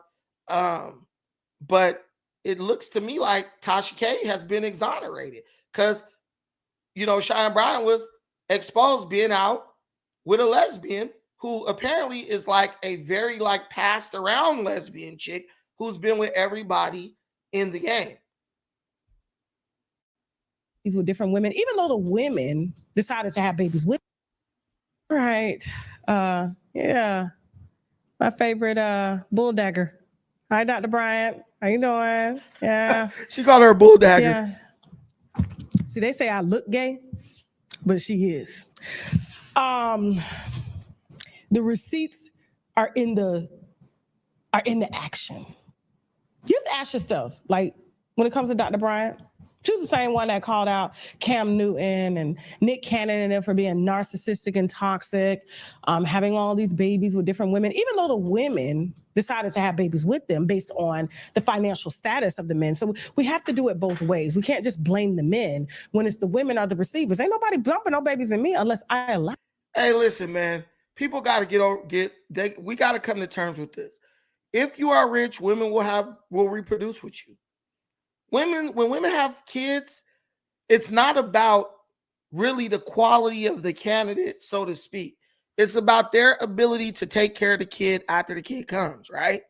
If you're rich, whether she's with you or not, she can get money out of you to take care of the kid. If a woman will lay up with Pookie, right? She'll get skeeted in, but she knows the government will give her money to take care of the kid in the event that she get pregnant. So the government creates a comfortable situation where she feels safe and secure, in which she feels safe and secure to have a baby. So when y'all looking at it like, why are all these men having all these rich dudes having all these women why are rich dudes having kids by all these women? Because women want to have kids by rich men, because they know that they will easily be able to take care of those children and themselves if they procreate with these men. That's just the way it is. Know it. You got to really take this by force. You're not gonna make me have not now, baby, unless I want to. So the fact that a lot of men do get blamed for having kids everywhere, but the women don't take responsibility, it has to go both ways. And so, and I say this to say, hold that thought. Dr. Bryant here has a brand. She was counseling teenagers and, you know, troubled teens and everything like that, telling them not to be hoes, even though she never gave up that lifestyle. But here's the thing. Never got married, telling them, oh, you need to settle down, you need to go to school, you need to do this. I still ain't seen the degree and which she got her doctorate degree from. I think she got that same doctorate degree that Larry Reed got.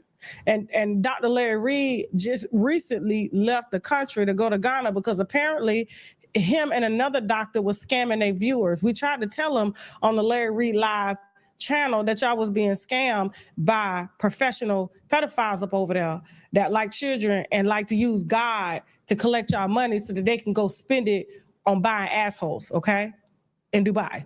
But I don't feel sorry for none of them Larry Reed Live followers up over there. But them black women that drag me, but y'all a little doctor. Y'all love to be cult-led. You love for somebody to not live by what they say, but tell you how you should live. At least I stood up. Oh, black people love titles. If you put a doctor or reverend in front of your name, black, you might as well be Jesus at that point. If I start calling myself Dr. Brandon Tucker, there'll be a plethora of black people just coming to this space just on that. They hate the white man, but they claim they hate the white man, but they love every title he bestows upon them.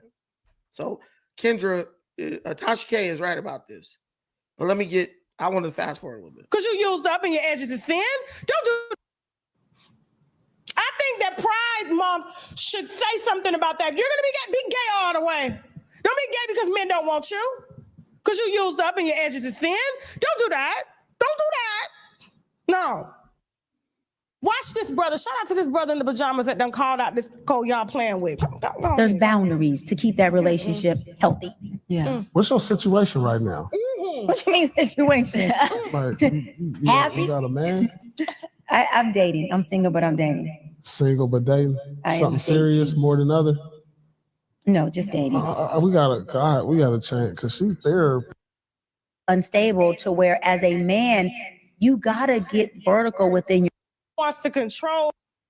If I don't have the passcode, I don't know where Tasha K, you didn't even play the clip, bro. I was watching this. I thought she had the clip here, but we can always count on my boy O'Shea. But yeah, so basically, in the last recently, 36 I think Cheyenne Bryant was in New York. She was at a hookah lounge or something, and somebody was taking pictures of her, and she was with this lesbian chick.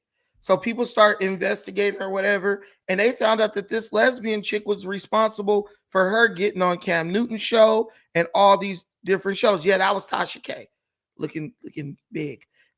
But so apparently, while Cheyenne Bryant been telling you she dating and she's turning down marriage proposals and all this stuff, she's been lying the whole time. She's very much gay. She's very much a lesbian, and no man is trying to marry her. In the last 36 months, Dr. Cheyenne Bryant has blown up. She's literally the female dating coach or relationship counselor for women, and she does so by debate, similar to Kevin Samuels, but more or less in person. She will go to popular men's podcasts like Nick Cannon and Cam Newton and morally hold them accountable. And she's always on the offensive all the time. And she typically does this by making the host cover a lot of territory and keeping them always on the defensive. And it has worked largely with Cam Newton and Nick Cannon, both of these men who have many kids and have never been married. These clips go viral, even adding to the fame of Dr. Cheyenne Bryant. But then there was a day in which she showed up to Paul Pierce's podcast and... what do that entail for a 42-year-old? I'm dating. So mind you, pay attention to this. When she went on Nick Cannon and Cam Newton, they really didn't have an answer to the stupid stuff she was saying, because dudes like Nick Cannon and Cam Newton, I would say with those dudes, they're basically like, I'm going to say whatever you want me to say so I could get what I want out of you, right? And I don't think that means they wanted something out of Cheyenne Bryant, but I think that is the way they have become used to interacting with women. Like with women, what you'll understand is if you're a dude who's trying to sleep with a lot of women or get a lot of women to have kids by you and stuff, you quickly understand that if you don't push back against the stupid, absurd stuff that women tend to say and do, they're more willing to do whatever you want them to do because they know that they're not going to get judged by it, right? Women run away from people who hold them accountable. That's why you see most women be like, oh, I don't mess with my family, because that's the only group of people who can hold them accountable. That's the only group of people who don't want to screw them, right? So they gravitate towards people who are like, oh, I deal with you because I want something out of you. I'm not going to tell you that, but I'm going to know that in my mind. So I'm less likely to really call out certain stuff you do that is inconsistent or ridiculous, right? So that's why I feel like Nick Cannon and Cheyenne didn't come at her. And also, you know, they got a bunch of women with kids by them who are probably watching Cheyenne Bryant, and they ain't trying to make them pissed off. But Paul Pierce, he wasn't having it. He called her ass out. No. We need to know what's going on with you while you up in here trying to diagnose everybody and talk your mess, right? And I think he was 100% right to do that. And that's why you have a show today.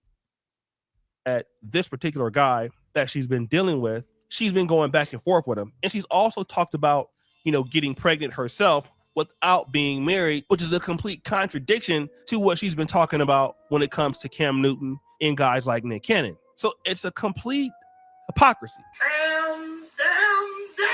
And then Corey Holcomb came out and said this. Paul Pierce is more street fortified than any of them seen her talking to on the internet. So he was like, hold on, wait. And he started talking to her like a motherfucker talk to a bitch, and she just hung herself because she didn't have an answer. She created an AI and lied on him, and he ain't never did nothing to her. She created an AI individual, this so-called dude that she say exists. That dude don't exist, y'all. Corey Holcomb says that she has an AI boyfriend, like the dude is not even real. And then he follows it up. Got a history on the internet because she erased it. You don't see her coming up in school and doing all that. Lames don't think like that. You don't see back how she used to move. She erased it. She's an extortionist. She extort weak niggas for a living while some put.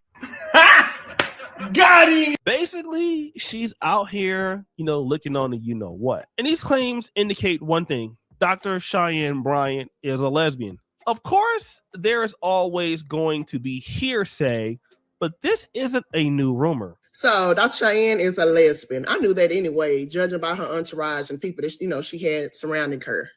Oh, my bad, allegedly. But the message still remained the same. Y'all sit up there and listen to the pastor every day, go to the church knowing that the pastor still like the same, fornicating, committing adultery, even like little bitty, but that still don't stop y'all, does it? So here's somebody saying, listen, she is a lesbian, and I can tell by the pictures that I've seen before. But the most troubling allegation came from Tasha K herself. And this is really bad. I'll tell you why. Because Corey Holcomb and Tasha K do not like each other, do not have kind words to say about each other. But on the case of Dr. Cheyenne Bryant. Little backstory on Dr. Bryant. Well, Dr. Bryant, who y'all been praising for her ability to check men and I guess lead modern women into setting higher standards for themselves is a gay woman and hasn't come out and told y'all that she's gay because it will ruin her brand. Because remember, Cam came at her and was like, you know, are you married? She was like, no. Are you having any kids? No. How are you going to check me and try to tell me what's right when you don't like men at all? So Oakland, we go. Oakland, we on the way, baby. Hashtag go birds. And you can see that's Dr. Cheyenne Bryant's fingernails, okay? Nails, whatever. You know, very nice nails, okay? Then those same nails, if we could put it side by side, is her having dinner with somebody, okay? And the lady that she's having dinner with is Ty Young. Now, Ty Young is a ex-WNBA player, now social media content creator who was completely out in the closet. And then this lady is completely gay, okay? Now, this is Dr. Cheyenne Bryant at Ty's birthday celebration, and it does look like an intimate dinner for two. So is this a coincidence? I mean, it could be a coincidence. To be honest, it could be a coincidence. And the reason why is because... Man, look, I understand what the hell O'Shea talking about, but look at those damn raccoon bags under this chick eyes. See, that's why you got to be careful in this age of makeup, filters, and sorcery. Dude, you could see this chick on a show looking like a dime piece. You could see her at the club looking good. You take her home, you beat it out the frame. She wake up the next morning after her makeup then rubbed off from being face down in the pillow. And you wake up and she got the raccoon eyes looking at you looking like Jack Skellington. See, that's why you got to be careful. Because once you really see these chicks with the makeup and stuff removed, you kind of see why nobody want to be with them. This chick went from decent to straight up Somalian. She was like, she looks like one of the starving ones. Once she got all that makeup off, she went from looking about 35 to looking about 55 with 2 layers of Maybelline removed. This is what I be telling y'all. Like, you taking advice from people who they're creating a character, man. This woman is a whole lesbian with a WNBA, ex-WNBA stud. Hey, Dr. Cheyenne Bryant is popular. She's known. She may be good friends with Ty Young. But hey, it's no problem. It could be the case. But the next thing is something different, okay? If you can look at Ty Young, here is, you know, the Instagram post. Her and 2 others. She's in a black shirt, and she has this tie chain, okay? No problem. Then let's look at Dr. Cheyenne Bryant. Dr. Cheyenne Bryant has on the same chain, but it's flipped backwards so that you really can't see what it is. But if you flip that chain, it is, you guessed it, Ty. In other words, I'm repping her chain. I'm in a relationship with her, and clearly that's what this means. So Dr. Cheyenne Bryant, indeed, in my honest opinion, is in a relationship with this lesbian woman. Now, of course, what you're going to hear are people going to say, listen, just because she's a lesbian, that doesn't change her positions. That doesn't change her arguments. Yeah, yes, it does. If this woman is a lesbian, in my opinion, and we know she's a lesbian. If this woman is a lesbian, in my opinion, it totally disqualifies her on giving advice about dating men. Women and men are different. Women, there's certain interactions that women who date women have that are totally different from men and women when they're dating. When you go to the same sex, to me, you failed at the opposite sex relationships, so you've fallen back on that. How you giving advice? He said she looked like Red Man. Facts. But yeah, she's totally disqualified. You were an idiot for listening to her anyway. If you were listening to her, so now you found out that your queen is a lesbian. So if you want to enter into a lesbian relationship, that is a secret, right? Well, then you get advice from Dr. Cheyenne Bryant. But if you want a heterosexual relationship, that's not a secret. I think you need to find somebody else. Guys, listen. We've had ourselves a time, have we not? Thank you so much for watching this. Give me a 1 in the comments if you enjoyed this show thoroughly. And if you love this content and you want more content like this, 2 hours of straight cooking has passed by so quickly. I just want to say thank you to everybody who contributed to the stream. Please like, share, subscribe if you have not already. Until the next time, take care of yourselves, but most importantly, please take care of each other. Shout out to my Chinese soul brother. Shout out to him again for the beautiful love and support. Until the next time, take care of yourselves, but most importantly, please take care of one another.